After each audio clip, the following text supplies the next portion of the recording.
Weird.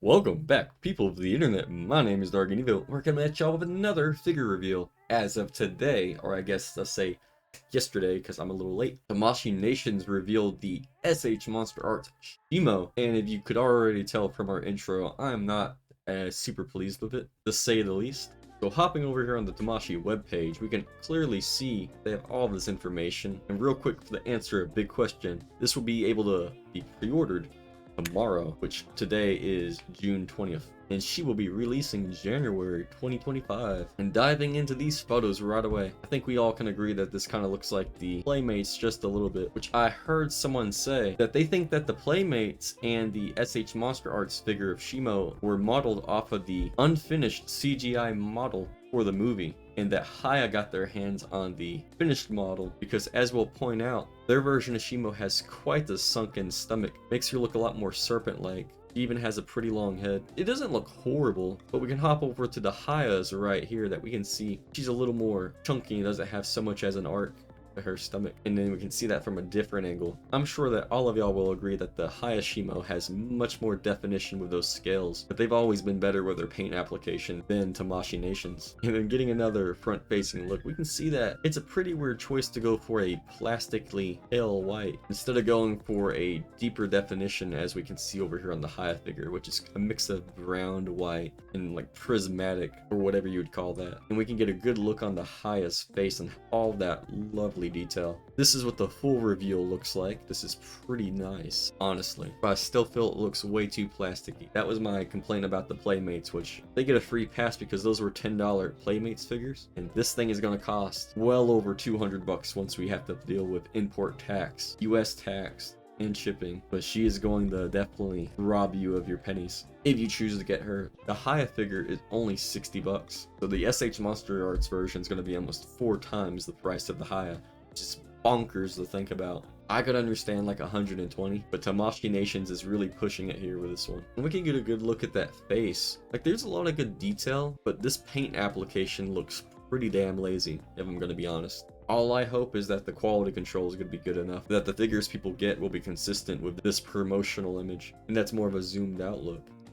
Which, these crystals don't look bad at all. I almost prefer this color over the pre-painted shimmer that we have on the Haya figure. But I think the Haya figure will benefit from this, that it will look good in almost any angle you put it in. While you're going to need a good lighting setup for your display if you want this Shimo to really shine in your collection. But something I want to point out is that I do not think this Shimo is going to have independent claws, because we can clearly see over here on the Haya figure that each of the toes are going to be articulated. I can't speak for the hind legs, but at least the front paws will be articulated. And this proves my point right here. I'll zoom this in editing for y'all, but y'all can clearly see that those toes are stiff as a rock. But considering the fragility of the S.H.Monsterarts figures, I think that might be the best move, because their figures tend to be pretty fragile and brittle. And I want to point out the tail right here. I'm not the biggest fan of it, as these blades look almost like great plastic, especially with the way that they reflect in some of these images. In angles like this, the spikes on the back and crystals look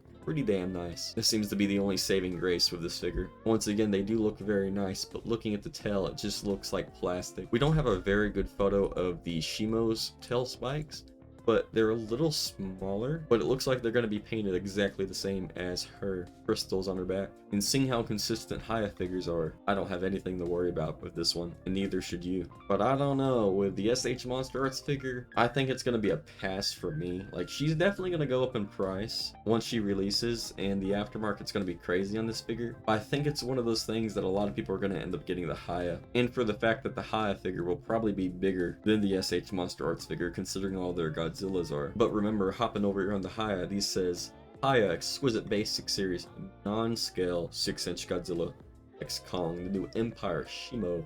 And their Godzilla runs about 7 inches. I don't even know we have a size for how tall this one's going to be. So in this contest between figures, the final verdict, I declare Haya the winner. But we'll just have to see how these figures hold up once we get them in hand. But that's not all Tamashii Nations revealed. We also have this special edition 1989 Bio Goji that will be releasing in July 2024, which I think is odd that it's that soon. Hell, that's only 2 months away.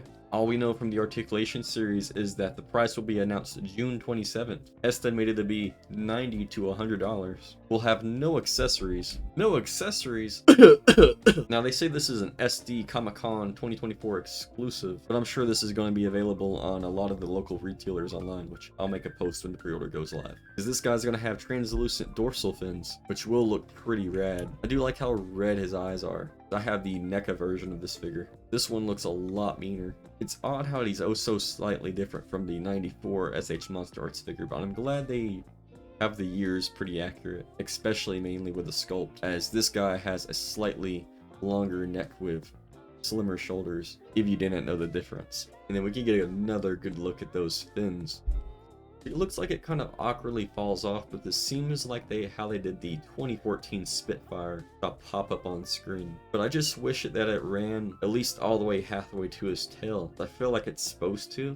Be sure to let me know which one of these guys you want to pick up down in the comments. I sure want to know. Personally, I may go for the 89 Goji, but due to the finances and not wanting to spend almost 200 bucks, or probably more, on a glorified Playmates figure, I'm going to have to pass on the Shimo. But we do have the highest Shimo pre-ordered, so y'all stay tuned for that review whenever that guy drops. I appreciate y'all watching. My name is DargonEvo, and as always, have an amazing day.